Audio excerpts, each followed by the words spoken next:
ఎప్పుడైనా ఈరోజు నేను చెప్తా ఉన్నాను, అన్ని నియోజకవర్గాలు తిరగండి, మొత్తం వెళ్ళండి. ఎందుకంటే నాకు పనిచేసే యువత, ప్రధానమంత్రి గారు అడుగుతుంది కూడా, నేను మొన్న మాట్లాడుతూ ఉంటే ఆయన సభలో కూడా చెప్పారు, 2029 ఎన్నికల గురించి నేను ఆలోచించట్లేదు, 2027 గురించి నేను 2047 గురించి ఆలోచిస్తున్నాను. ఇంకో తరం గురించి ఆలోచిస్తున్నారు. ఆ తరం కోసం ఇప్పుడు ఈ రోజున పుట్టిన బిడ్డలు, 5 ఏళ్ల వయసున్న బిడ్డలు, పుట్టబోయే బిడ్డలు, వాళ్ళ 25 ఏళ్ళు వచ్చేటప్పటికి దేశం సంసిద్ధంగా ఉండాలి, ఉద్యోగాలు రెడీగా ఉండాలి, చదువులకి స్కూళ్ళు రెడీగా ఉండాలి, అసలు వాతావరణం బాగుండాలి, కలుషితం లేని వాతావరణం ఉండాలి. మోదీ గారు ఇలా ఆలోచిస్తున్నారు. ఆయన ఆలోచనకి ధీటుగా మన వంతు మనం కృషి చేసేలాగా యువ నాయకత్వం చాలా అవసరం. ఒక ఎంపీగా భవిష్యత్తులో కూడా నేను ఒకటే చెప్తాను, ఒకవేళ మోదీ గారు అడిగితే, అమిత్ షా గారు అడిగితే, నేను ఎంపీకి వెళ్ళాలంటే మా ఉదయం అడిగి స్వాప్ చేసుకుంటాం ఇద్దరం.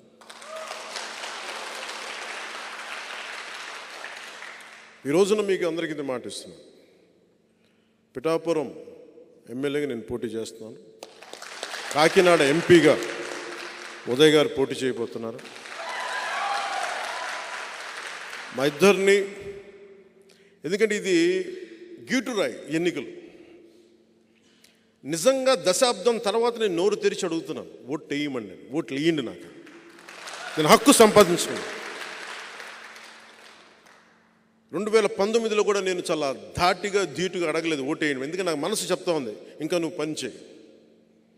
దశాబ్దం తర్వాత పోరాటాలు చేసి అందరి కోసం నిలబడి 4 దశాబ్దాలకు తెలుగుదేశం పార్టీ కూడా వెన్నంటే ఉండే నిలబడి ధైర్యం ఇచ్చి 5 కోట్ల మంది ప్రజలు కోరుకుంటున్న ఆకాంక్ష, ఒక ఐక్యతతో కూడిన ఒక అలయన్స్ ఉండాలి, ఎన్డీఏ అలయన్స్లో తీసుకొచ్చిన తర్వాత చెప్తున్నాను, ఈరోజు నన్ను గెలిపించండి.